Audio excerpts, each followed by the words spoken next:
Clancy of the Overflow by Banjo Patterson. I'd written him a letter which I had, for want of better knowledge, sent to where I met him down the Lachlan years ago. He was shearing when I knew him, so I sent the letter to him just on spec, addressed as follows: Clancy of the Overflow. And an answer came directed in a writing unexpected, and I think the same was written with a thumbnail dipped in tar. 'Twas his shearing mate who wrote it, and verbatim I'll quote it. Clancy's gone to Queensland droving. We don't know where he are.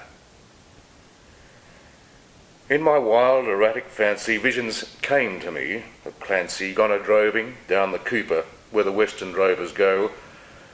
As the stock are slowly stringing, Clancy rides behind them singing, for the drover's life has pleasures that the townsfolk never know.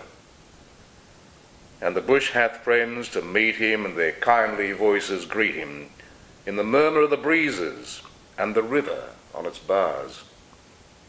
And he sees the vision splendid of the sunlit plains extended, and at night the wondrous glory of the everlasting stars.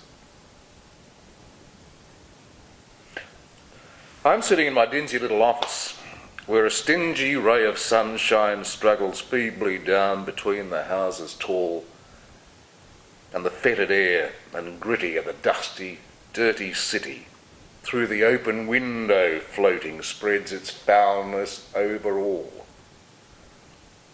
And in place of blowing cattle, I can hear the fiendish rattle of the tramways and the buses making a hurry down the street, and the language uninviting of the gutter children fighting comes fitfully and faintly through the ceaseless tramp of feet.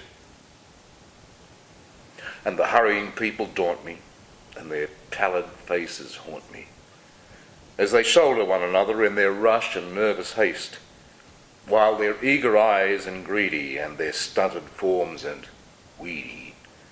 For the townsfolk have no time to grow, they have no time to waste. And I somehow rather fancy that I'd like to change with Clancy, like to take a turn at droving where the seasons come and go, while he faced the round eternal of the cash book and the journal. But I doubt he'd suit the office, Clancy of the Overflow.